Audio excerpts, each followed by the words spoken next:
My dear student, you are welcome. आप सभी का स्वागत है क्लास 12 मैथमेटिक्स यूनिट 5 प्रथम आर्मी और रैखिक समीकरण, जिसमें हम एक्सरसाइज 5.2 पढ़ रहे हैं। क्वेश्चन नंबर 6 ध्यान से देखिए मेरे विद्यार्थियों। क्वेश्चन नंबर 6 में आपको दिया गया है सारणी के प्रयोग से दो बिंदुओं 3-1 तथा 9-3 से गुजरने वाली रेखा का समीकरण ज्ञात करना है। इसमें दो क्वेश्चन दिए गए हैं। पहला पॉइंट है आपका पास 3-1 और दूसरा पॉइंट है 9-3। इस प्रश्न के दो भाग बने हुए हैं। पहले हमसे कहा गया है कि इन दोनों बिंदुओं से गुजरने वाली रेखा के समीकरण ज्ञात कीजिए। प्रिय विद्यार्थियों, पहले वाला बिंदु है जिसको बोलते हैं x1 y1, दूसरे वाला बिंदु वो है उसको बोलते हैं x2 और y2। अब हमारे पास सूत्र हो जाता है दो बिंदुओं से गुजरने वाली रेखा का समीकरण। देखिए इसका सूत्र बनता है x1 y1 a x2 y2 a बराबर में आप 0 लिखो। x y आपका स्थिर रहेगा। ये x1 y1 का मान है 3a x2 y2 का मान है 9-3 बराबर 0। प्लस माइनस प्लस R1 के अनुदिश हम प्रसार कर देंगे।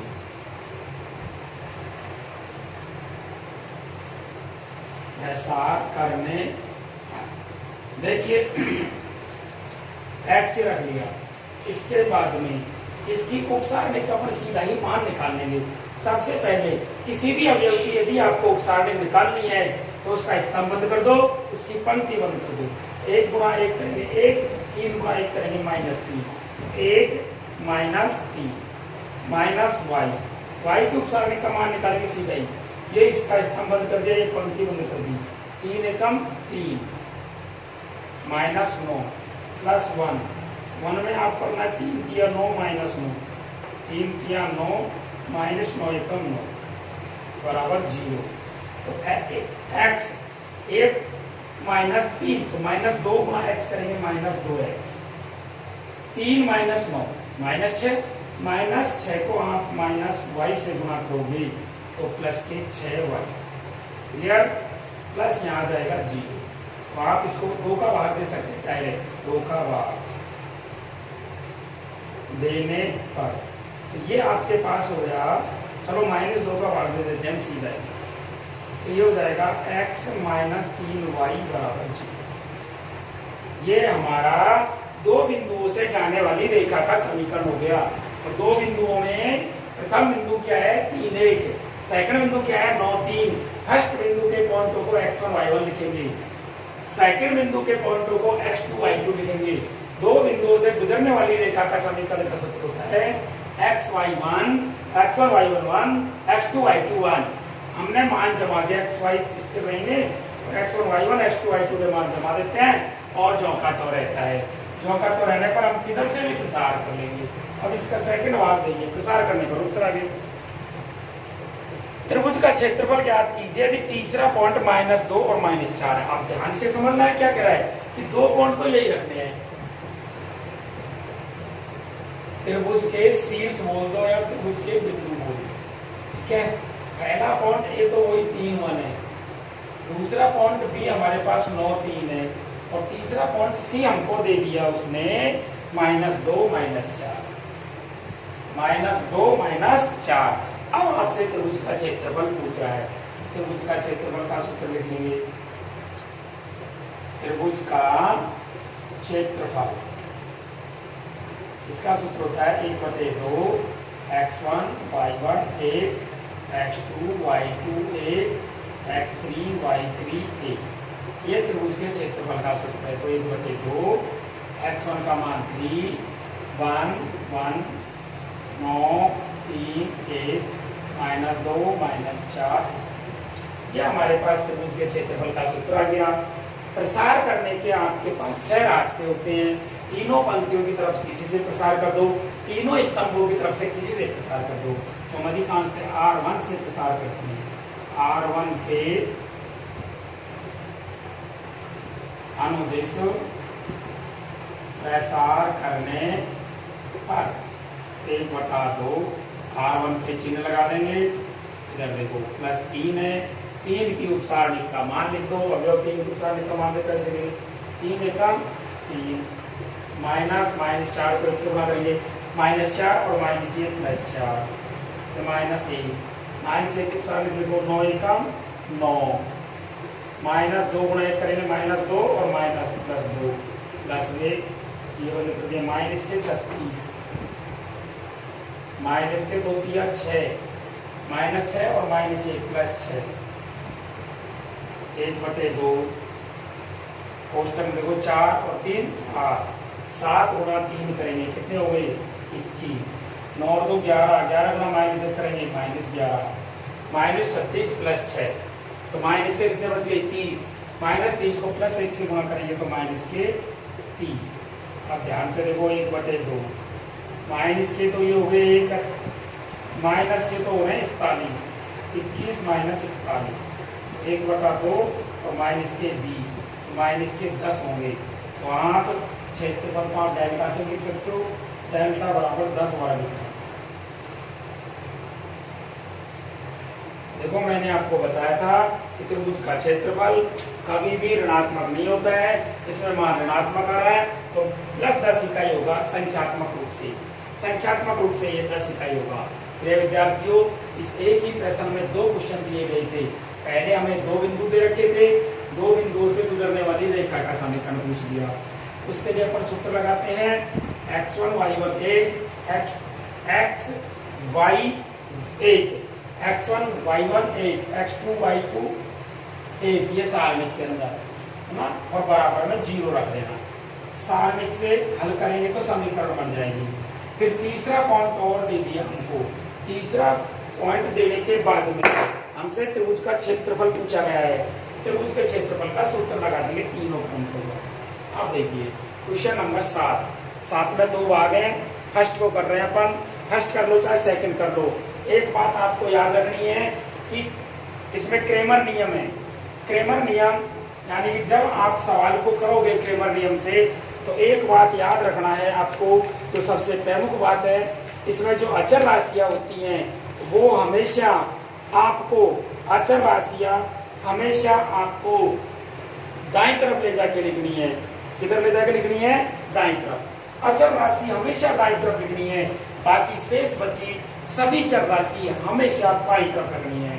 तो हम क्वेश्चन नंबर फर्स्ट में डायरेक्ट अचर राशि दाईं तरफ है, जिनको अपन दाईं तरफ ही रहने देंगे। और जो क्वेश्चन नंबर सेकंड है उसमें अचर राशि पहले बाईं तरफ है, लेकिन उनको सबसे पहले अपन दाईं तरफ ले जाएंगे। कहाँ ले जाएंगे? दाईं तरफ। तो अपन क्वेश्चन फर्स्ट कर रहे हैं 2x + 3y रैखिक समीकरण 2x + 3y = 9 3x - 2y = 7। ये अपने पास 2 समीकरण हैं। एक बार पुनः देख लेते हैं। 2x + 3y = 9 और 3x - 2y = 7। अब इसको करेंगे क्रेमर नियम से। क्रेमर नियम का दूसरा नाम सारणिक प्रयोग है नियम से। तो क्रेमर नियम से हल करने में आपको 2 चरों का समीकरण है तो 3 मान निकालने पड़ेंगे, डेल्टा का, डेल्टा 1 का, डेल्टा 2 का। तो डेल्टा का मान कैसे निकालते हैं देखिए। अचर राशि बंद करनी है, सबके गुणांक लिख लो। 2 3 3 माइनस, तो ये हो जाएगा 2 गुणा -2 माइनस के 4 और 3 गुणा 3 माइनस के 9, तो माइनस कितने हो गए 13। डेल्टा 1 में आपको लिखना है 9 3 -2 7। देखिए पीछे से लिखना है 9 3 7 7 आगे लिखना है।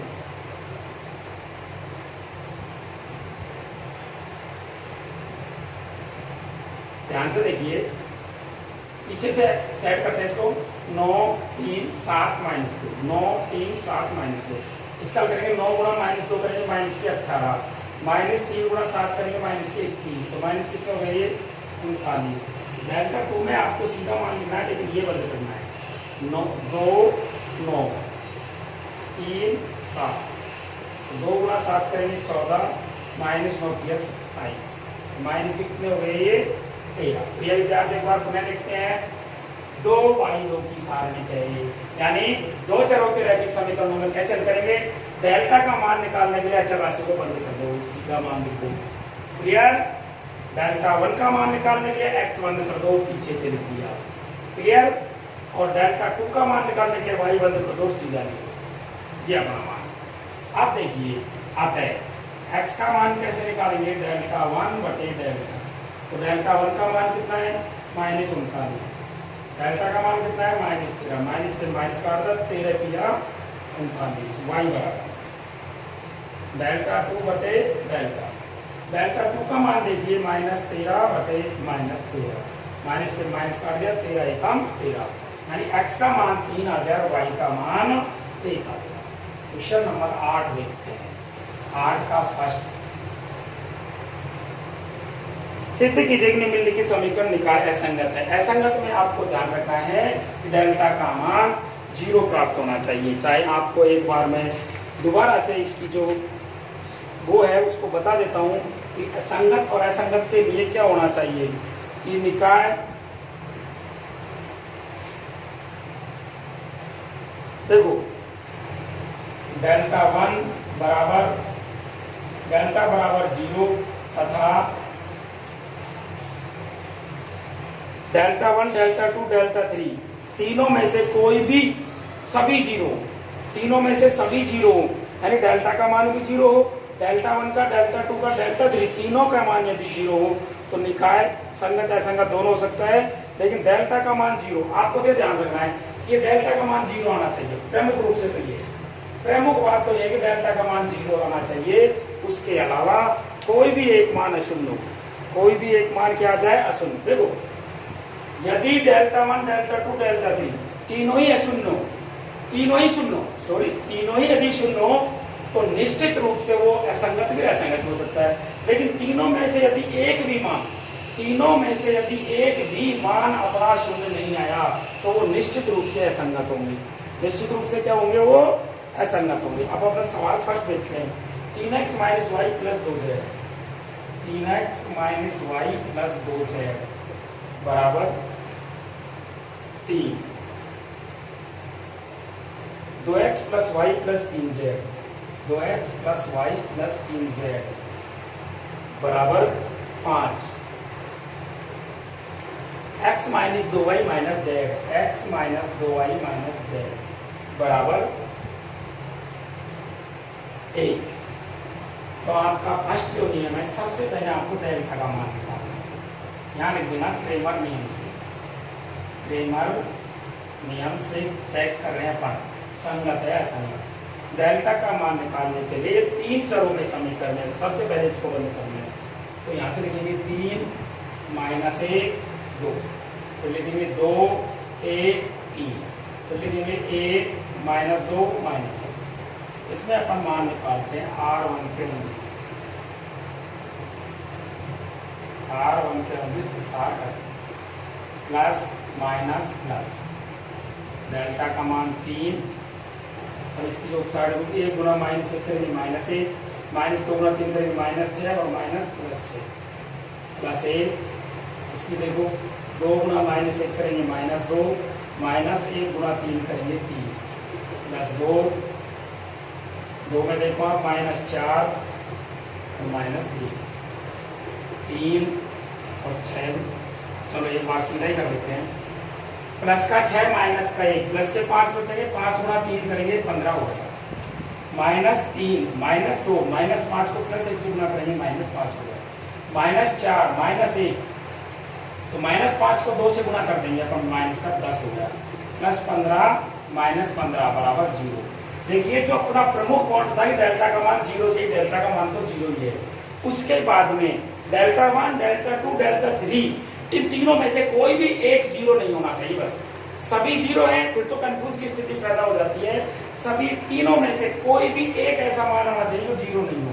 तो डेल्टा वन में देखेंगे, ये बंद कर दिया, पीछे से लिख देंगे 3 minus 1 3 minus 1 2 5 1 3 5 1 3 1 minus 2 minus 1 minus 2 minus R1 के अनुदेश प्रसार करने पर ये plus minus plus delta one बराबर देखो 3 का देखेंगे 1 गुणा माइनस 1 करेंगे माइनस 1 माइनस 2 की 6 प्लस 6 प्लस का 1 में बंद कर देंगे 5 गुणा माइनस 1 करेंगे माइनस 5 माइनस 5 और माइनस लगा के 1 गुणा 3 करेंगे 3 प्लस 2 माइनस के 10 माइनस, तो ये हो जाएंगे 6 मैं सही करा देंगे 5 किया 15 माइनस 5 माइनस 3 तो माइनस के 8 माइनस 8 को प्लस 1 से गुणा करेंगे माइनस 8 माइनस 10 माइनस 1 माइनस के 11 माइनस 11 में 2 से गुणा करेंगे माइनस के 22 15 माइनस 30 माइनस के 15 इज नॉट इक्वल टू 0। अतः delta one is not equal to 0। देखिए ध्यान से देखना, डेल्टा अतः यहाँ लिख सकते हो आप डेल्टा का मान तो 0 आ गया, फिर आपको डेल्टा 1 निकालना है, डेल्टा 2 निकालना है, डेल्टा 3 निकालना है। इनका मान जब तक 0 आता है, मान लीजिए इसका मान 0 आता तो डेल्टा 2 निकालते, डेल्टा 2 का भी 0 आता तो डेल्टा 3 भी निकालते। जब उसका मान अदर राशि आता जब हमको पता लगता, यानी कि अपना मेन नियम ये है कि एक तो जो डेल्टा का मान प्रमुख रूप से है वो 0 लाना है। डेल्टा का मान असंगत मानों के लिए क्या होता है कि डेल्टा का मान 0 निश्चित रूप से होगा और उसके अलावा बचे 3 मान डेल्टा 1, डेल्टा 2 और डेल्टा 3, इनमें से एक मान ऐसा होना चाहिए जो 0 नहीं हो। अतः यहाँ लिख सकते हैं अतः डेल्टा बराबर 0 तथा delta 1 is not equal to 0। इसलिए दिए गए समीकरण निकाय का हल असंगत हो। दोबारा मैं बता रहा हूं, जब 3 चरों का मान दिया गया हो, पुनः समझ लीजिए, जब 3 चरों की समीकरण दी गई हो और संगत और असंगत निकाय पूछ ले या संगत और असंगत हल पूछ ले, तो आपको असंगत के लिए बताऊं मैं, सिर्फ असंगत के लिए डेल्टा का मान तो निश्चित रूप से 0 होना चाहिए। डेल्टा का मान तो निश्चित रूप से क्या होना चाहिए 0। बाकी बचे 3 मान डेल्टा 1, डेल्टा 2, डेल्टा 3, इनमें से कोई भी एक मान 0 के बराबर नहीं होना चाहिए। ये हमारा असंगत का नियम होता है। अब हम पढ़ेंगे क्वेश्चन नंबर 9। क्रेमर नियम से निम्नलिखित समीकरण निकाय को हल करना है। देखिए प्रिय विद्यार्थियों, वो क्वेश्चन है जो अभी हमने अटेम्प्ट किया था। आपका तो काम 3 चरों के रैखिक समीकरण है, तो डेल्टा का मान निकालना, डेल्टा 1 का मान निकालना, डेल्टा 2 का मान निकालना और डेल्टा 3 का मान निकालना। उसके बाद में हम x का मान कैसे प्राप्त करेंगे, डेल्टा 1 में डेल्टा का भाग दे दो। y का मान कैसे प्राप्त करेंगे, डेल्टा 2 में डेल्टा का भाग दे दो। z का मान कैसे प्राप्त करेंगे, डेल्टा 3 में डेल्टा का भाग दे दो। अब क्वेश्चन नंबर फर्स्ट करते हैं अपन 9 का फर्स्ट देखिए, ये चर हैं x plus 2y plus 4z बराबर 16। x plus 2y plus 4z बराबर 16। 4x plus 3y minus 2z, 4x plus 3y minus 2z, minus 2z बराबर 5। 3x minus 5y plus z, 3x minus 5y plus z बराबर 4। एक बार आपको मैं पुनः समझा देता हूं। क्रेमर नियम से जब आपसे समीकरण हल करवाए, क्रेमर नियम से जब आपसे समीकरण हल करवाए तो उसमें सीधी सी बात है, सबसे पहले आपको डेल्टा का मान निकालना, फिर डेल्टा 1 का निकालना, डेल्टा 2 का निकालना, डेल्टा 3 का निकालना है। ठीक है, अब देखिए x plus 2y plus 4z बराबर 16, 4x plus 3y minus 2z बराबर 5 और 3x minus 5y plus z बराबर 4। अब यहाँ लिख देंगे क्रेमर नियम से। क्रेमर नियम से, इसका दूसरा नाम है सारणिक प्रयोग से। सबसे पहले आप डेल्टा निकालेंगे। देखो मैंने आपको जब नियम बताए थे तब आपको बताया भी था, आज दोबारा बता रहे हैं। डेल्टा का मान निकालने के लिए अचर राशि बंद करनी है, बाकी शेष सभी के गुणांक लिखने हैं। अचर राशि को छोड़ के 1 2 4 4 3 -2 3 -5 1, ये हमारा मान होगा। अब ध्यान से देखिए, यहाँ पर कोई जीरो नहीं है, जीरो ज्यादा होती उधर से प्रसार करते हैं, लेकिन इसमें जीरो नहीं है। जीरो नहीं होने की वजह से आप किधर से भी प्रसार कर सकते हो, तो आप अधिकांशतः R1 से ही करेंगे। R1 के अनुदिश प्रसार करने पर तो डेल्टा का मान आपके पास हो गया +1। इसके सामने देखेंगे 3 गुणा 1 करेंगे 3 -5 को -2 से गुणा करेंगे +10 हो गया। +10 का भी माइनस से कोई फर्क नहीं पड़ेगा, तो प्लस और माइनस गुणा होगा तो माइनस ही रहेगा। -2 में बंद करो, 4 गुणा 1 करेंगे 4 -3 गुणा -2 करेंगे -6 और -1 +6 +4 गुणा -5 करेंगे -20 -3 किया, तो ये आपके पास हो गया डेल्टा का मान। 3 तो प्लस का है, 10 माइनस का है तो माइनस के साथ, -7 को +1 से गुणा करेंगे तो -7 रहेगा। 4 और +6 कितने हो गई 10 को -2 से गुणा करोगे तो -20। अब ये -29 को 4 से गुणा करेंगे 29 चौका 116 -116 7 और 6 13 का 3 का हासिल आ गई 1 और 2 3 और 1 4 और 1 -143 हो गई। तथा पुनः देखिए आप डेल्टा 1 पर जाइए। डेल्टा 1 में आपको क्या करना होता है, पुनः समझ लीजिए। x का मान तो बंद करना होता है, पीछे से लिखना होता है। x का मान बंद कर दिया, पीछे से लिखना है। 16 2 4 5 पीछे से 3 -2 3 -2 4 -5 1 4 -5 1, वही R1 से कर लो।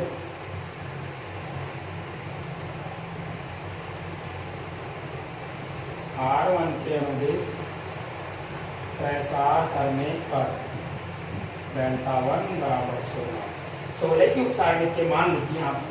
इस 16 का स्तंभ बंद कर दिया, पंक्ति बंद कर दी। 3 एकम 3 -5 को -2 से गुणा करेंगे प्लस के 10 और माइनस पर कोई प्रभाव नहीं पड़ेगा, क्योंकि प्लस के 10 माइनस से गुणा होंगे तो माइनस ही बचेगा। -2 की उपसारणिक के बंद कर दी। 5 गुणा 1 करेंगे 5 -4 गुणा -2 करेंगे -8 और माइनस ये +8 +4 कर दिया। 4 में देखो 5 गुणा 5 करेंगे -25 -4 किया 12 4 के कितना हो गया -12। अब देखिए डेल्टा 1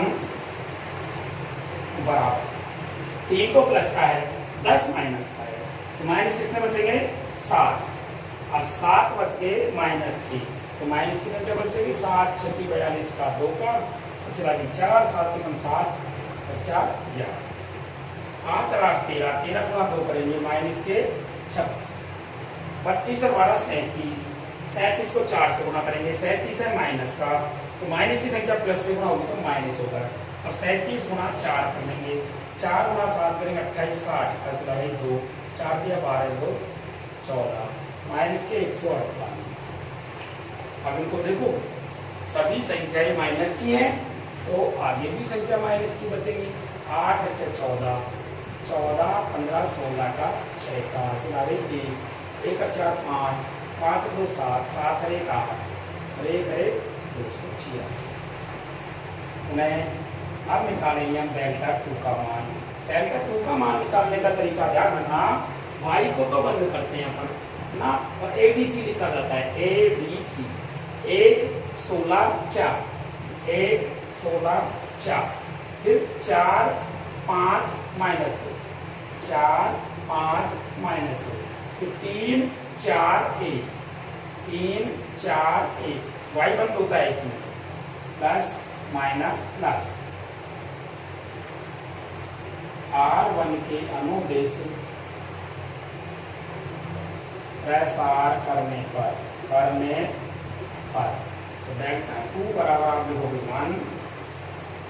1 क्यूब सामने देखिए 5 कम 5 माइनस 4 दूनी 8 माइनस 8 का माइनस प्लस 8 माइनस 16 को बंद कर दिया 4 एकम 4 माइनस 3 दूनी 6 तो माइनस के 6 माइनस 1 प्लस 6 प्लस 4 4 चौका 16 माइनस 5 किया 15 5 8 13 एकम 13 4 4 10 माइनस का 160 प्लस 16 में से 15 घटा देंगे 1 गुणा 4 करेंगे 4 ये हो गया माइनस के 160 प्लस के 17 माइनस के 143 माइनस के 100 कितने हो गए 43। पुनः अब आपको निकालना है डेल्टा 3 ये सीधा आएगा जेड को बंद कर दो बस जेड बंद कर दो 1 2 16 1 2 16 4 3 5 4 3 5 3 माइनस 5 4 3 माइनस 5 4 प्लस माइनस और प्लस R1 के अनुदिश प्रसार करने पर तो डेल्टा 3 बराबर 1 ये बंद कर दिया 3 चौका 12 माइनस 25 माइनस के 25 और माइनस प्लस के 25 माइनस 2 कुछ सामने लिखो 4 चौका 16 माइनस 3 पंजो 15 प्लस 16 के लिखेंगे 4 पंजो 20 माइनस के और माइनस के 3 दिया 9 माइनस 20 माइनस 9 डेल्टा 3 बराबर 25 और 12 कितने हो गए 37 को 1 से गुणा है कोई फर्क नहीं पड़ेगा 16 में से 15 घटाएंगे 1 बचेगा 1 को माइनस 2 से गुणा करेंगे माइनस 2 आएगा 20 और 9 29 गुणा 16 करेंगे 29 गुणा 16 लंबा 144 का 4 का सिरा 14 16 गुणा 32 और 4 36 और 10 46 464 माइनस के 464 और 2 माइनस के 466 माइनस 37 कटे 16 में से 7 घटा देंगे 9 बच गया नहीं ये 37 प्लस 16 में से 7 घटा देंगे 9 बच गया 5 में से 3 घटा देंगे 2 बच गया और फिर 4 आगे माइनस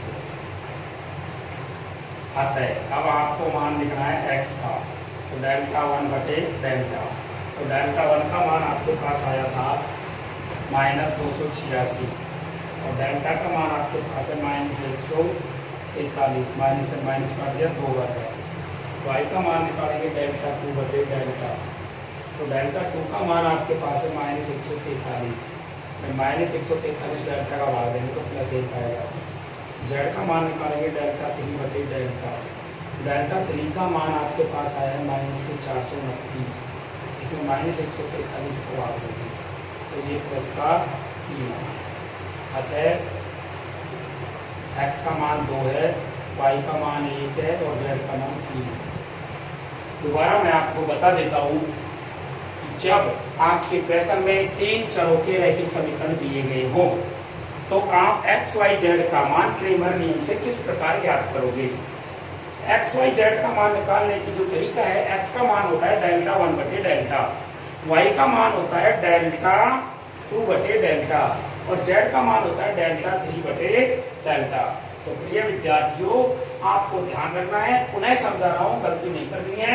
डेल्टा का मान निकालने के लिए तो आप अचर राशि को बंद कर दो ये अचर राशि बंद कर दी सीधा क्रम से गुणांक लिख दो और उनको फिर हल कर लेंगे सारणी को क्लियर। उसके बाद में निकालता है डेल्टा 1 का मान डेल्टा 1 का मान निकालने के लिए x बंद करना है पीछे शुरू करना है DBC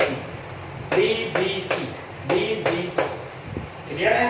डेल्टा 2 का मान निकालने के लिए यहाँ बीच में बंद करना है y और ABC आएगा इसमें फर्स्ट लास्ट और बीच का फर्स्ट लास्ट और बीच का फर्स्ट लास्ट और बीच का क्लियर है।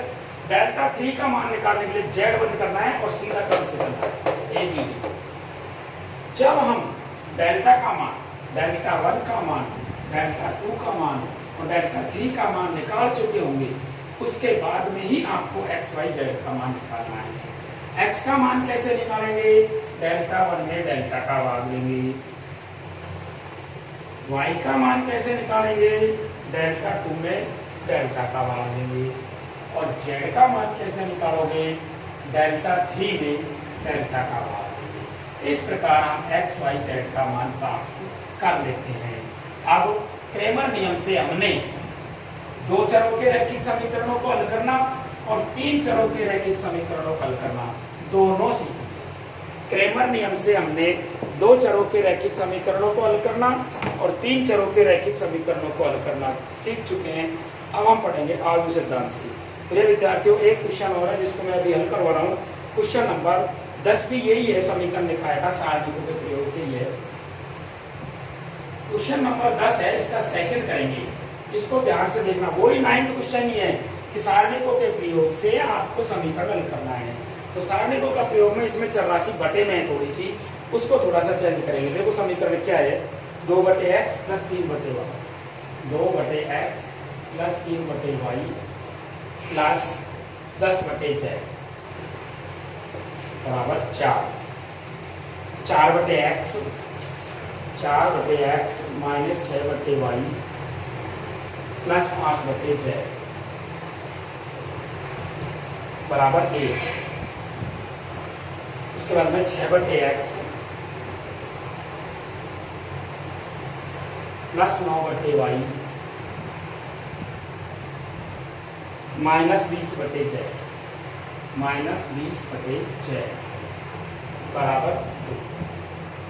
प्रिय विद्यार्थियों, यदि आप इस प्रश्न के अंदर यहाँ की यहाँ डेल्टा का मान, डेल्टा 1 का मान, डेल्टा 2 का मान और डेल्टा 3 का मान निकालते हो तो लास्ट में जब x बराबर लिखते हैं ना डेल्टा 1/डेल्टा, तो इसमें वहां पर x बराबर नहीं लिखाना आएगा। यहाँ 1/x बराबर डेल्टा 1/डेल्टा आएगा, 1/y बराबर डेल्टा 1 डेल्टा 2/डेल्टा आएगा और 1/z बराबर डेल्टा 3/डेल्टा आएगा। या तो आप इसी प्रकार कर लो डायरेक्ट, यदि आप इसी प्रकार नहीं कर सकते तो यहाँ की यहाँ बदल भी सकते हो। इसको ऐसे लिख सकते हैं, माना 1/x बराबर a, 1/y बराबर b और 1/z बराबर c। रखने पर ये हो जाएंगे 2a plus 3b plus 10c बराबर 4a minus 6b plus 5c बराबर 1, 6a plus 9b minus 20c बराबर 1। अब लिखेंगे क्रेमर नियम से। अब जो अपना जो मान आएगा ना वो ABC का आएगा। किसका मान आएगा, A बराबर डेल्टा 1/डेल्टा, B बराबर डेल्टा 2/डेल्टा और C बराबर डेल्टा 3/डेल्टा। तो ABC के मान को पुनः इसमें रखें जब हमारा XYZ का मान प्राप्त होगा। तो डेल्टा का मान निकालने के लिए मैं आपको बता दूं, अचल राशि बनने करनी है। सीधा लिखना है 2 3 10, 2 3 10, 4 माइनस 6 5, 6 9 माइनस 20 प्लस माइनस और प्लस R1 के अनुदेश प्रसार करने पर 2 डेल्टा का मान 2, इसको सामने लिखेंगे माइनस 6 गुना माइनस 20 करेंगे तो प्लस के 120 हो गई, माइनस 9 पंजे माइनस 3 ऐसे कर दिया, माइनस 4 गुना माइनस 20 करेंगे माइनस के 80, 20 चौका 80, ये बंद हो गया माइनस 80 और माइनस 6 पंजो 30। ये होगा 4 × 20 माइनस के 80, 30 चौका 80, 6 पंजो 30 प्लस 10, 9 चौका 36 माइनस 6 × 36 माइनस 36 हो रहा है और माइनस ये तो प्लस 36। 2 120 में से हम 45 घटाएंगे तो 75 बचेंगे, 75 गुना 2 करेंगे तो 150, माइनस 80 और माइनस 30, माइनस के 110 हो गए और माइनस के 110 को माइनस 3 से गुना करेंगे तो प्लस के 330 हो गए, प्लस 36 और 36 जोड़ेंगे तो 72 हो गए, 72 को 10 से गुना करेंगे तो 720 हो गए, 5 और 3 8 तो 10 0 1 5 1 0 तो लास्ट की है ही, 5 3 8 10 की 0 से लगे 7 और 3 से 11 हो गए। डेल्टा 1 का मान तथा डेल्टा 1 का मान निकालने के लिए मैंने आपको बताया था x यानी कि a बंद करना है, पीछे से लिखना है 4 3 10, 4 3 10, 1 माइनस 6 5, 1 माइनस 6 5, 2 9 माइनस 20, 2 9 माइनस, यहाँ प्लस माइनस और प्लस, R1 के अनुदिश प्रसार करेंगे।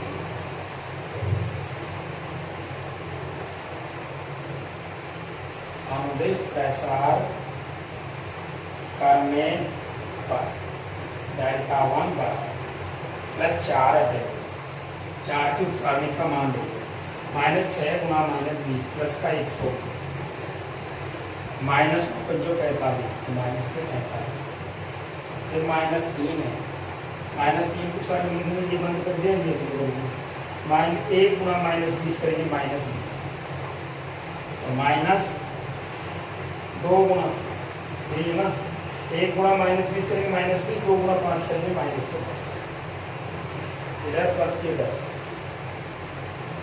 प्लस के 10 में देखो 1 गुना 9 करेंगे 9, माइनस 6 गुना 12, तो माइनस और माइनस 12 तो क्या हो गया प्लस का 12, तो 120 में से हम 45 घटाएंगे वही 75 बचेंगे, लेकिन यहाँ प्लस के बचेंगे, प्लस के 75 को 4 से गुना करेंगे तो ये 300 हो गया, ठीक है। माइनस 20 और माइनस 10 यानी कि माइनस के 30 हो गई, माइनस 30 को माइनस 3 से गुना करेंगे प्लस के 90 हो गई, प्लस 12 और 9 21 गुना 10 करेंगे 210 हो गई, 210 और 90 300 और 300 600 नहीं।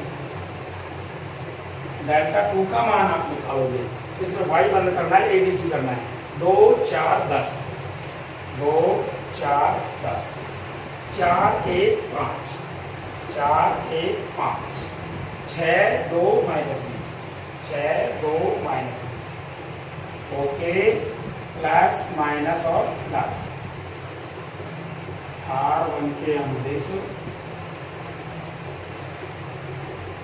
प्रसार करने पर डेल्टा 2 बराबर 2, तो के बाद देखो 1 गुना माइनस 20 करेंगे माइनस 20, माइनस 2 5 10, माइनस 4 हुए, 4 में आप देखिए 4 गुना माइनस 20 करेंगे माइनस के 80 हो गए, माइनस 56 जो 30 हो गए, प्लस 10 है, 10 में देखो 4 गुनी 8 हो गए, माइनस 6 हो गए, 6। अब देखो माइनस 10 गुना माइनस 10 और माइनस 20, माइनस 30 को 2 से गुना करेंगे तो माइनस के 7, माइनस 80 और माइनस 30, माइनस का 110 हो गया, माइनस 110 को आप कितने से गुना करोगे, माइनस 110 को आप 4 से गुना करोगे तो माइनस और माइनस प्लस के 440 हो गए, ठीक है। और 8 में से 2 घटा दो, 8 में से 6 घटा देंगे 2 बचेगा, 2 गुना 10 करेंगे प्लस का 20 हो गया, तो 460 में से 60 घटा देंगे, कितने आएंगे 400, फिर डेल्टा 2 का मान है नहीं, डेल्टा 3 का मान के लिए आपको जेड बंद करना है, जेड बंद करने है सीधा लिखना है 2 3 4, 2 3 4, 4 माइनस 6 1, 4 माइनस 6 1, 6 9 2, 6 9 प्लस माइनस और प्लस, R1 के अनुदिश प्रसार करने पर, तो आप देखेंगे यहाँ पर डेल्टा 3 बराबर 2, 2 की सारणी देंगे 6 गुना 12, माइनस के 12, माइनस 9 एकम 9, माइनस के 3 तक, इसको सारणी 4 दूनी 8, माइनस 6, प्लस 4 की सारणी 4 नाम 36, माइनस 6 का 36, माइनस 36 और माइनस ये प्लस 36, 12 और 9 कितने हो गए 21, 12 और 9 कितने हो गए 21, अब माइनस का 21, माइनस 21 को आप 2 से गुना करेंगे, माइनस के कितने हो गए 42, ठीक है। 8 में से 6 घटा देंगे, कितना बचेगा 2 बचेगा, 2 गुना माइनस 3 करेंगे, 2 गुना माइनस 3 माइनस 6 प्लस 36 गुना 72, 72 गुना 4 करेंगे तो 70 गुना 4 280, 280 और 8 288, 288 और 42 और 6 कितने हो गए माइनस के 48, तो 8 में से 8 घटाएंगे 0, 8 में से 4 घटा दिया 4, 240 आता है। यहाँ पर x नहीं लिखेंगे, यहाँ पर a लिखेंगे, डेल्टा 1 बटे डेल्टा। तो डेल्टा 1 का मान देखो कितना आया था आपके पास 600, और डेल्टा का मान कितना है 1200, तो 1 बटे 2, 0 से 2। b का मान क्या आएगा डेल्टा 2 बटे डेल्टा, डेल्टा 2 क्या आया था हमारे पास 400 बटे 1200, 2 0 0 1 बटे 3। सी का मान डेल्टा 3 बटे डेल्टा, डेल्टा 3 का मान 240 बटे 1200, 1 0 से 24 5 120, 1 बटे 5। अब देखिए इसका मान थोड़ा सा मैं आपको बता देता हूँ। अब हमको एक्स वाई जेड का मान और निकालना है। अभी हमने मान निकाला है ए बी सी का, इसका मान निकाला है भाई हमने ए बी सी का। तो आप पुनः एक बार दोबारा देखेंगे कि हमने शुरू में क्या माना था, उसी को दोबारा से मानने पर हमारे यहाँ एक्स वाई जेड का मान आ जाएगा। चूंकि हमने क्या माना था देखिए, अतः 1/x बराबर हमने a माना था, तो 1/x बराबर a का मान कितना आया है देखो 1/2। तो वज्र गुणा करेंगे तो x बराबर कितने आ गया, क्योंकि x गुणा 1 होगा 1 गुणा 2 होगा, x बराबर 2 होगा। मैं 1/y बराबर क्या माना था b, तो 1/y बराबर b का मान कितना है 1/3, वज्र गुणा करेंगे y बराबर 3 आ गया। मैं 1/z बराबर हमने c माना था, तो 1/z बराबर c का मान आया 1/5। अब इसको वज्र गुणा करेंगे तो z बराबर 5। प्रिय विद्यार्थियों, ये क्रेमर नियम से अपना क्वेश्चन हल हो गया। अब हम आपको एक क्वेश्चन और करवाते हैं जो आव्यूह सिद्धांत से है।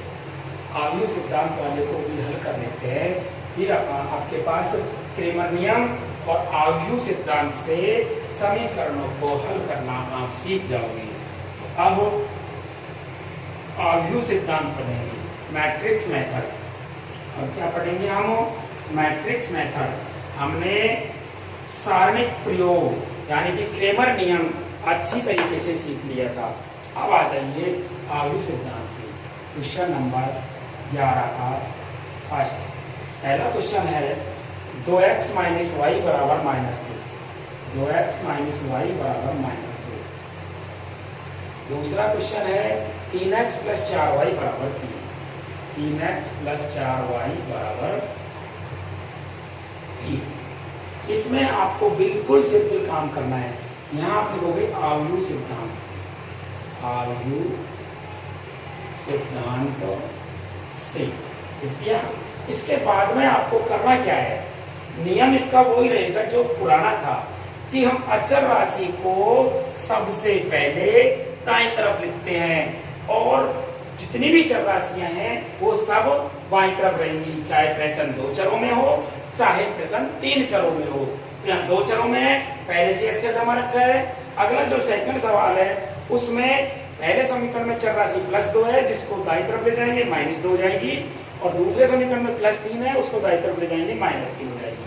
सबसे पहले ये करना है। अब इसमें क्या करना है, सबसे पहले तो इसकी आव्यूह बनाइए 1 बाईं तरफ के हुए, देखो गुणांक लिखेंगे 2 -1 3 6, ये हमारी आव्यूह। आव्यूह होने के बाद में कौन कौन से चर है वो लिख दिए x और y। इसके बाद में इधर कौन सी संख्या थी वो, ये हमारा आव्यूह सिद्धांत है। बस ये काम कर दिया तो आपने कर जीत लिया। अब आप पुनः देखेंगे एक बार क्या करना है। सबसे पहले तो इधर की जो समीकरण है बाईं तरफ साइड बराबर का जो निशान है उससे बाईं तरफ के उससे ये आव्यूह बना दी। जितने चरों में समीकरण थे वो खड़ी लाइन में लिख दिया, खड़ी आव्यूह बना दी। उसके बाद में इधर वाली क्लियर। अब अपन क्या मानते हैं, इसको मानते हैं, इसको a मानते हैं, इसको x मानते हैं, ये हो गई b। हमको x का मान निकालना होता है a इनवर्स। ये कुछ यहाँ a का मान क्या है आपके पास 2 -1 3 4, और x क्या चीज है x y, b क्या चीज है -2 3। आप देखिए इसमें जो बिल्कुल सिंपल काम है पूरा, सिर्फ इसमें एक काम करना हमको पड़ेगा जो सबसे प्रमुख है, a इनवर्स का मान निकालिए कि जो आपकी a आव्यूह है उससे आप a इनवर्स निकालोगे। अब a इनवर्स निकालने के लिए क्या करेंगे ये आपको देखना है। तो सबसे पहले एक की सारणी बनाएंगे। अतः सारणिक ए का मान हो जाएगा 2 माइनस 1 3 4, क्योंकि हम जानते हैं किसी भी सारणिक का मान यदि 0 के बराबर नहीं है तो ही उसका इन्वर्स निकलेगा, नहीं तो इन्वर्स नहीं निकलेगा। 2 गुना 4 कर लेंगे 8, माइनस 3 एकम 3, माइनस 3 और माइनस 1 प्लस 3 बराबर 11 इज नॉट इक्वल टू 0। अतः सारणिक A is not equal to 0, इसलिए ए इनवर्स विद्यमान होगा। अब आपको प्रत्येक अवयव का सेकंड निकालना है। प्रत्येक अवयव क्या निकालना है? सेकंड। माना अवयव ए आई जे का सेकंड एफ आई जे है, तो आप एफ आई जे का मान अपना सीधा ही लिख रहे हैं, क्योंकि हमने एफ आई जे बहुत सवालों में अच्छी तरह निकाल चुके हैं। अब देखो यहाँ पर ये प्लस का निशान होगा या माइनस का होगा, या माइनस का होगा या प्लस का होगा। प्लस और माइनस का निशान का जो सूत्र होता है वो हमने पहले भी पढ़ा है कि माइनस 1 की पावर आई प्लस जे गुणा एम आई जे होता है। तो जो चिन्ह का निर्धारण होता है माइनस 1 की पावर आई प्लस जे से होता है। आई प्लस जे क्या है? पंक्ति और स्तंभों की संख्या। इस अवयव का नाम क्या है? 1 1। आई का मान 1, जे का मान 1, 1 1 2, 2 पर प्लस होगा। इसका नाम है 1 2, 1 2 3, विषम संख्या पर माइनस होगा। इसका नाम है 2 1, 8 2 1, 2 और 1 3, 3 पर माइनस होता है, 2 2 पर प्लस होता है। तो देखो इसके निकाल दें 4 ही प्लस है, इसका यहाँ पर माइनस होगा तो इसके उपसार में कितनी है? 3, तो 3 किस में हो जाएगी? माइनस में। इसके उपसार में माइनस में आएगी, माइनस 1 है तो माइनस 1 और माइनस से गुणा होगा तो प्लस 1। ये 4 की प्लस में आएगी 2, ये उपसार होगी। अतः अब आप निकालोगे एडजॉइंट ए। एडजॉइंट ए का मान होता है एफ आई जे का ट्रांसपोज। एफ आई जे का ट्रांसपोज 4 माइनस 3 1 आता है। ए इनवर्स बराबर 1 सारणी के गुणा एडजॉइंट ए। 1 सारणी के का मान कितना आया था? 11। तो ये मान हमारे पास हो गया 4 1 माइनस 3 2। समीकरण 1 में मान रखने पर x बराबर ए इनवर्स का मान लिखोगे आप 1/11 4 1 माइनस 3 और b का मान लिखोगे यहाँ पे -2 और 3। x का मान लिखोगे वो तो x और y 1/11 ये इधर और ये 4 गुणा -2 करेंगे -8, 1 गुणा 3 करेंगे +3, -3 गुणा 2 -2 करेंगे +6, -3 गुणा -2 करेंगे +6, +2 गुणा 3 करेंगे 6, जो है 1/11 और -5 और 5। अब ये क्या हो गया? x y जो है -5/11 और 12/11।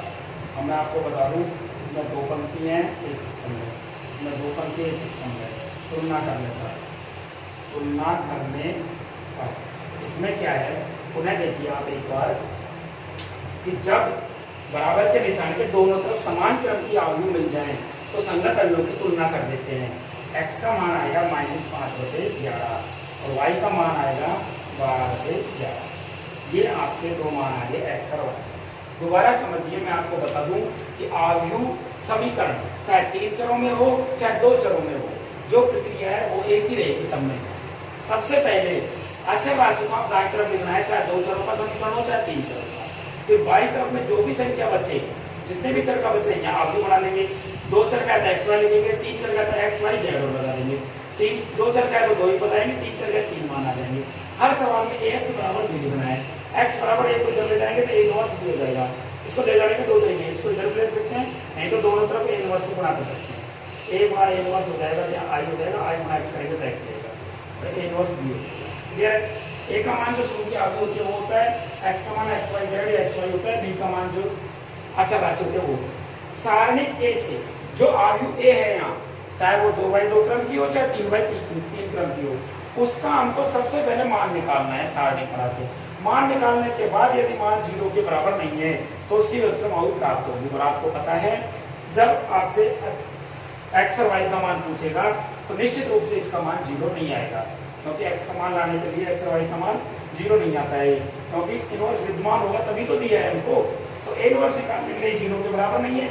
फिर इसका प्रत्येक अवयव माना है आई जे का सेकंड एफ आई जे, प्रत्येक अवयव की एफ आई जे निकाल लेंगे। हमने निकालना बहुत अच्छी तरह सीखा है पिछले सवालों में, चाहे वो 2/2 की अवयव हो चाहे 3/3, तो प्रत्येक का सेकंड निकाल लेंगे। सेकंड का एडजॉइंट निकालने के लिए सेकंड का ट्रांसपोज कर देंगे, एडजॉइंट आ जाएगी। एडजॉइंट के मान में सारण के का भाग देते ही ए इनवर्स आ जाएगा, और ए इनवर्स के मान को समीकरण 1 में रख देंगे। हमें फिर आगे हल कर लेंगे एक्स वाई जेड या एक्स वाई का मान प्राप्त हो जाता है। इसी प्रकार के आगे क्वेश्चन को हल कर देंगे। बड़े ध्यान से देखना, बहुत ही सिंपल सवाल है। आगे क्वेश्चनों को अगले वीडियो में करते रहेंगे। हमारे चैनल को देखते रहें, लाइक करते रहें, सब्सक्राइब। Okay, thank you.